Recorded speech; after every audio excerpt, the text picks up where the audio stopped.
memerintahkan ibadah, cara merasakannya jangan menjadi beban kewajiban. Cara bacanya itu baca sebagai kasih Allah kepada kita. Kalau menjadi beban, nanti berat menerimanya, malas menunaikannya. Contoh kalau kita sedikit ingin detilkan misalnya, ya, wa'budu rabbakum, ibadah kepada Rabbmu. Kita bertanya, ya Allah bagaimana caranya? Lalu dirinci dalam Al-Quran, ya, tentang kualifikasi orang takwa. Ibadah pertamanya dalam bentuk sholat. Alladzina yu'minuna bil ghaibi wa yuqimunas sholat. Sholat kan contohnya satu, kita turunkan sholat misalnya. Nah ketika dicontohkan detilnya satu, sholat, nah, maka cara membaca sholat ini ketika akan ditunaikan jangan dipahami sebagai perintah formal ibadah, walaupun memang itu perintah. Ya, sholat hukumnya apa? Wajib sifatnya apa? Kewajiban kan yang harus kita tunaikan, bentuknya perintah kan, wa aqimus shalah, tunaikan oleh kalian salat.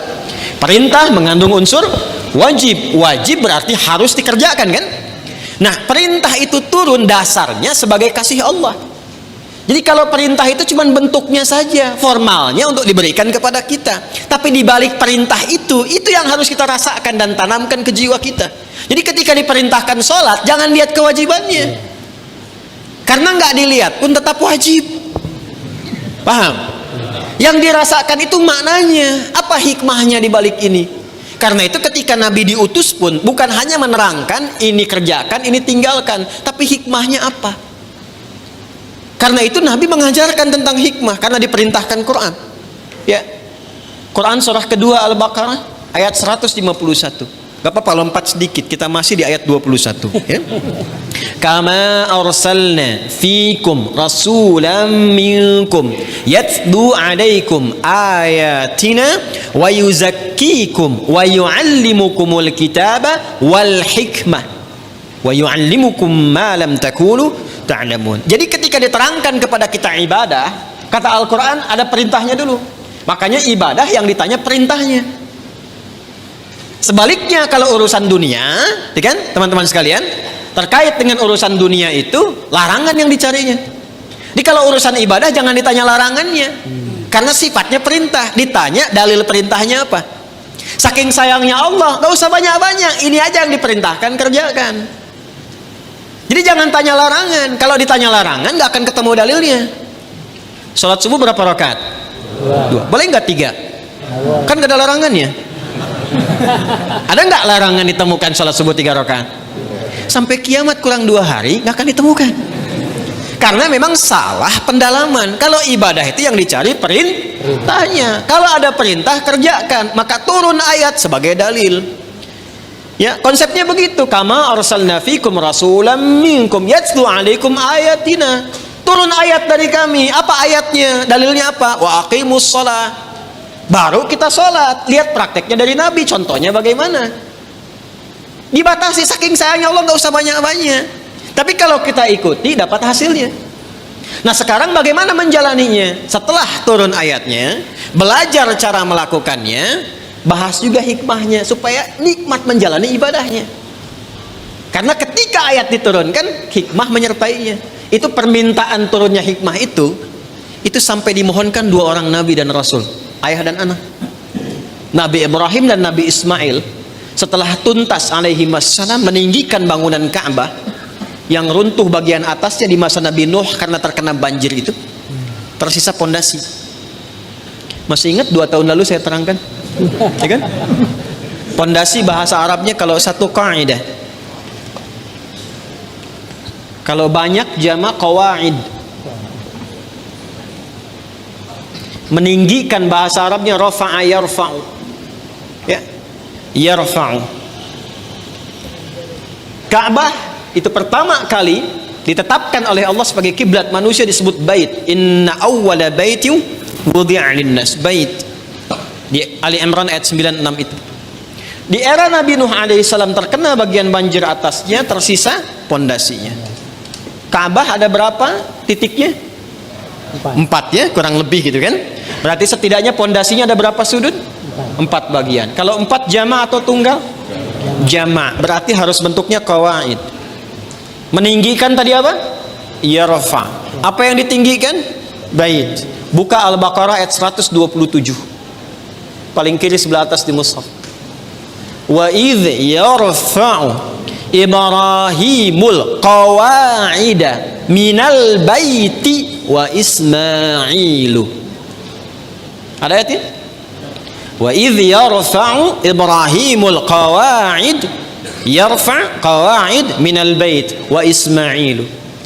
Dan ketika Ibrahim alaihissalam meninggikan bangunan Ka'bah itu, pondasi Ka'bah itu ditinggikan kembali, disertai oleh Ismail. Ada takdim wa ta'khir. Kenapa Ismailnya diakhirkan? Ini kalau katanya menyatu bersamaan, Allah bisa katakan begini, misal di luar Quran ya, wa idh yarfa'u Ibrahimu wa Ismailu. Tapi di sini Ismailnya di akhir. Wa idh yarfa'u Ibrahimul qawa'ida minal baiti wa Ismail. Kalau keduanya subjeknya disatukan, itu pekerjaannya sama bobotnya. Tapi kalau yang satu diawalkan, yang satu diakhirkan, maka yang diakhirkan itu bantu-bantu saja. Makanya tugas awalnya untuk Nabi Ibrahim. Nabi Ibrahim ketika melangkahkan kaki pertama untuk membangun sesuatu, langkah untuk menunjukkan kemuliaan membangun sesuatu, itu makam namanya. Makanya tapaknya makam Ibrahim itu kan ada ya, ya kekinian itu lokasinya. Nah, di situ pertama kali itu menapak untuk meninggikan kembali. Begitu kemudian mau membangun, meninggikan, anak datang. Nanti saya rinci saat Idul Adha. Datang merasakan beban ayah. Itu tidak mudah menemukan anak yang ketika ayahnya kerja merasakan itu, ingin bantu, itu nggak mudah. Bagaimana bisa begitu? Nanti pas khutbah Idul Adha saya terangkan. Singkatnya, datang bawa batu. Batu bahasa Arabnya itu hajar. Ya, kalau disusun-susun jadi satu bagian disebut hijr. Kalau menjadi ruangan disebut hujrah. Maka datang bawa batu, disusun-susun itu. Nah, bagian itulah yang disebut dengan hijr Ismail sekarang. Asalnya begitu. Nah, secara singkatnya ketika sudah jadi bangunannya itu, berdoalah kepada Allah. Di antara doanya itu yang ayat 129. 129-nya, Rabbana wab'ats fihim rasulam minhum yatlu alaihim ayatika wa yu'allimuhumul kitaba wal hikmah wa yuzakkihim innaka antal azizul hakim. Ya Allah, mohon ya Allah, nanti utus Rasul yang terakhir itu, Rasul yang paling terakhir. Karena Rasul ini yang paling mulia.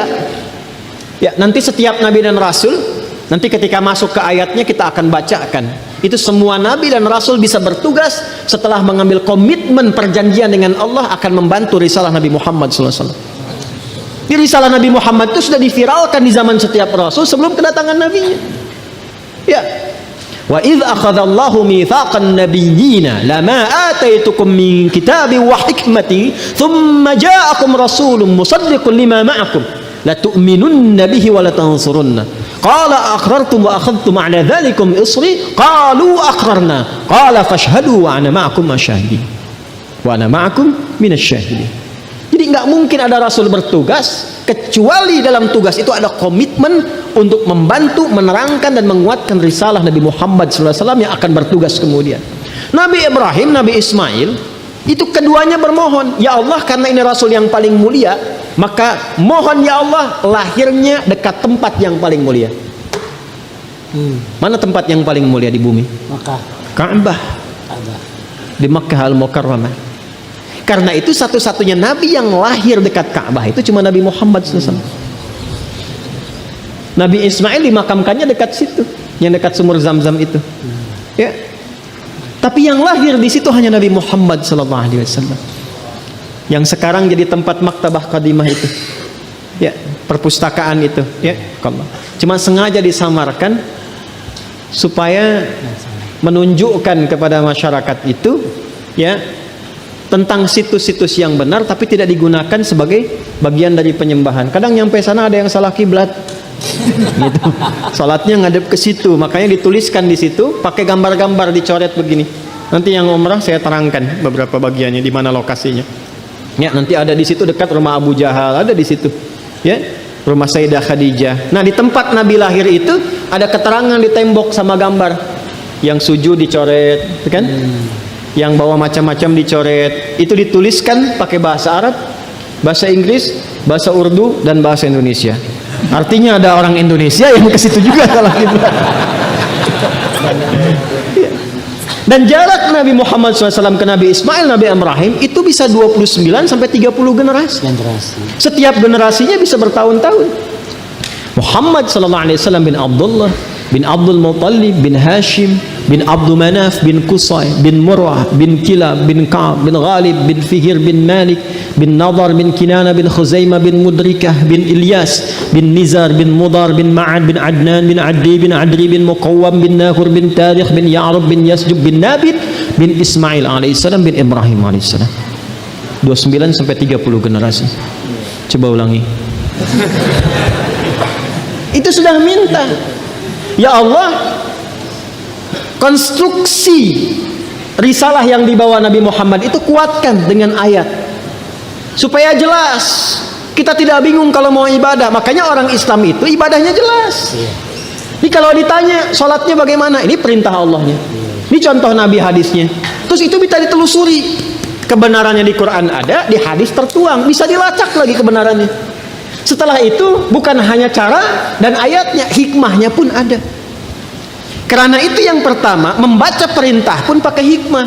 Jadi ketika ada kalimat misalnya, maaf, wa aqimus shalah, tunaikan salat, lalu datang perintah itu diisyaratkan lewat suara adzan, Allahu akbar, Allahu akbar. Begitu tiba suara adzan itu, biasanya kalau iman sudah dikonfirmasi di hati, getaran muncul di jiwa. Iman itu kalau dari lisan turun ke hati, nanti kalimat adzan itu dikonfirmasi oleh jiwa dengan getaran. Maka kalau Anda dengar adzan, tiba-tiba ada getaran di jiwa untuk merespon itu tandanya keimanannya bagus. Itu ada di Quran surah ke-8 Al-Anfal ayat kedua. Kita masih di Al-Baqarah ayat 21. Innamal mu'minuna alladzina idza dzukirallahu wajilat. Jadi insan beriman yang sejati itu, kalau imannya masuk ke dalam jiwanya, nanti ketika disebutkan nama Allah ada getaran dalam jiwanya, merespon panggilan iman itu. Allahu akbar, Allahu akbar. Sudah azan, diminta siap-siap, diminta siap-siap. Lalu apa yang terjadi? Kalaupun dia bertanya, pikirannya bertanya, ya Allah, kenapa ya saya mesti sholat? Itu langsung dijawab, hayya 'alas shalah. Kenapa ya Allah? Hayya 'alal falah. Supaya kamu dapat falah. Apa itu falah? Bahagia dan sukses. Tadi yang saya perwankan di awal. Jadi kalau kita membaca setiap ibadah itu sebagai bagian jalan kebahagiaan dan kesuksesan, semangat kita sholat. Semangat. Apalagi paham fikihnya, apalagi mengerti hikmahnya, apalagi kita ngerti Qurannya. Ya Allah, nangis tuh kalau sholat itu. Allahu akbar, nangis. Ya ayyuhalladzina amanu ista'inu bisabri wassalah. Hei orang-orang beriman, kalau sedang ada kesalahan, sedang punya masalah, sabar, terima dulu. Jangan dikeluhkan.